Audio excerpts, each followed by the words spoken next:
Salut à tous et j'espère que vous allez bien. Aujourd'hui, on se retrouve pour parler de la peinture qui est juste là. Vous la reconnaissez sans doute, c'est la peinture sur laquelle j'avais fait l'exercice dans la dernière vidéo sur peindre avec uniquement 5 valeurs. Donc là, on s'était un petit peu exercé à voir comment faire le tri entre les différentes formes, les différents contrastes pour hiérarchiser tout ça.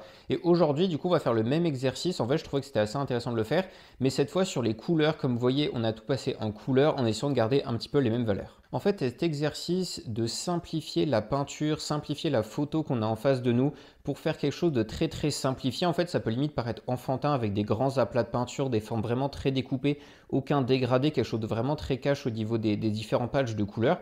En fait, ça peut paraître un petit peu bizarre comme approche, mais je trouve qu'elle est assez intéressante parce qu'en fait, ici, on essaye de vraiment garder uniquement ce qu'il y a d'essentiel dans la photo qu'on a devant nous.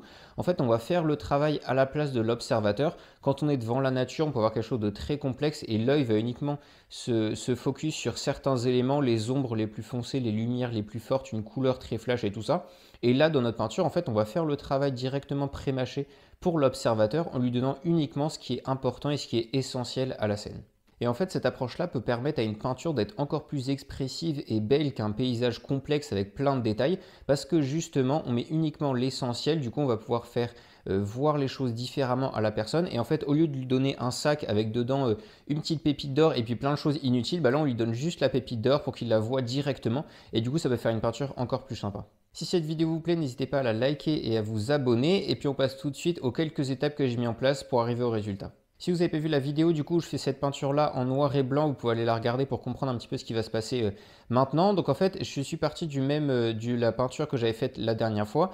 Et là, en fait, j'ai appliqué des couleurs en essayant de garder un petit peu les mêmes valeurs sans en rajouter. En fait, on va garder quelque chose de très simpliste au niveau des valeurs. Et là, je vais ajouter des couleurs aussi de façon très simple, mais sans non plus faire des glacis parce que j'avais envie que ce soit vraiment opaque. Là, avec des glacis, comme j'avais un fond qui était noir et blanc, ça n'aurait pas forcément bien rendu. Du coup, j'ai simplement appliqué des pâtes opaques, mais en gardant les mêmes valeurs qu'avant. Donc en fait au niveau de la démarche, j'ai adopté un petit peu la même que pour faire la grisaille de la première couche, c'est-à-dire que j'ai commencé par les éléments les plus foncés et puis après au fur et à mesure je suis allé de plus en plus clair. Ça comme on est en couleur, ça n'a pas forcément d'intérêt, moi c'était juste histoire de fixer les contrastes et puis réadapter un tout petit peu les valeurs si besoin. Mais du coup j'ai commencé en fait par les pierres qui étaient très foncées au premier plan et puis après j'ai fait un petit peu chronologiquement vers le haut dans ma peinture sans me poser trop de questions. En fait j'ai juste travaillé sur les couleurs.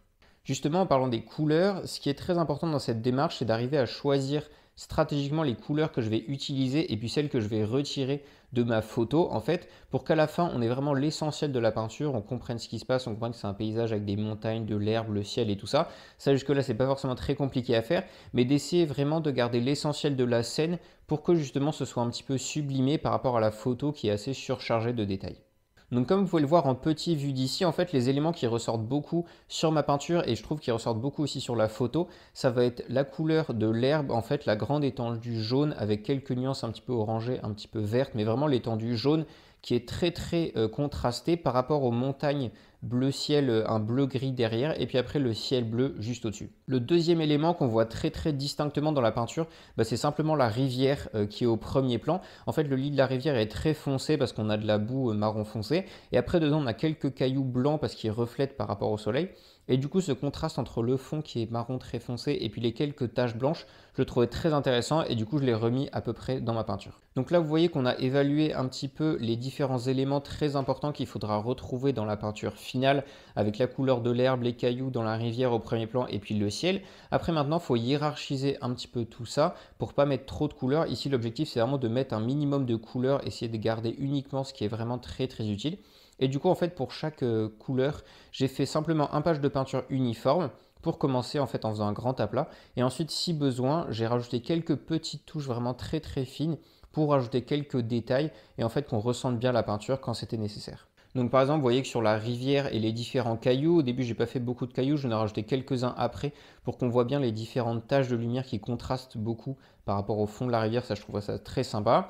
Dans le ciel, j'ai mis quelques nuages et puis les parties bleues aussi. Et puis j'ai fait le sillon bleu qui est à peu près aligné avec la rivière. Ça, je trouvais sympa comme détail. Au niveau des montagnes, j'ai fait un aplat gris pour commencer. Et puis après, dedans, j'ai fait quelques zones un tout petit peu plus claires parce qu'en fait, on avait de la neige, mais qui est à l'ombre.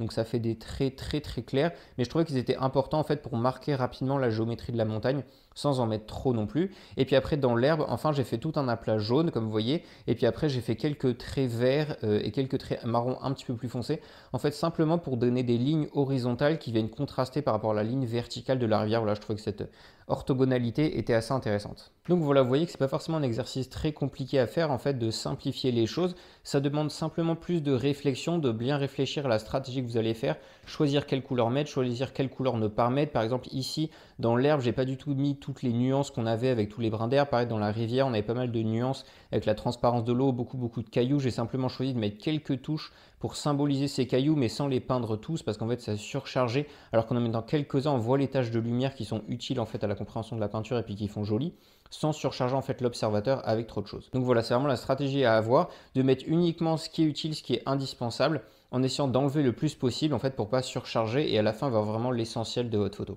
Pour faire ça, bien sûr, ce qui est pratique, c'est de peindre avec une palette très réduite. En fait, le fait d'avoir peu de couleurs sur votre peinture, ça va vous aider à faire peu de mélanges et du coup à mettre peu de couleurs différentes sur votre peinture. Et du coup, faire des grands aplats, que ce soit jaune, marron, bleu, enfin voilà. Faire quelque chose d'uniforme et après rajouter vraiment le nécessaire de nuances, mais pas beaucoup plus. Et puis aussi au niveau des formes, j'ai utilisé un très gros pinceau, j'en utilise rarement d'aussi gros, mais là c'était juste pour me contraindre en fait à pas chercher à faire des petites choses, que ce soit même sur les cailloux ou les nuances que j'ai fait dans l'herbe, ça fait toujours des grands traits, des grands patchs, et c'est ce qui va permettre en fait que ça passe dans l'œil sans se concentrer dessus, en fait que ce soit pas un détail, mais que ça vienne mettre des nuances intéressantes dans la peinture. Donc voilà, c'est tout ce que j'avais à dire sur ce petit exercice de mise en couleur de la grisaille de façon minimaliste pour vraiment garder l'essentiel. Je pense que vous avez compris le message. N'hésitez pas à le refaire aussi comme la dernière fois, c'est des exercices vraiment très intéressants et qui permettent d'apprendre assez facilement. En fait, vous faites des petites vignettes comme ça, vous pouvez en faire plusieurs, c'est pas très long à faire. Là, j'ai peint vraiment un quart d'heure, 20 minutes grand max. Donc voilà, vous pouvez en faire plusieurs, c'est un très bon entraînement pour analyser un paysage, aiguiser votre sens de l'observation, bien reconnaître les couleurs, vous entraîner sur les mélanges, voilà, plein de petites choses assez sympas. On se retrouve bientôt pour d'autres vidéos, portez-vous bien, peignez bien et à la prochaine.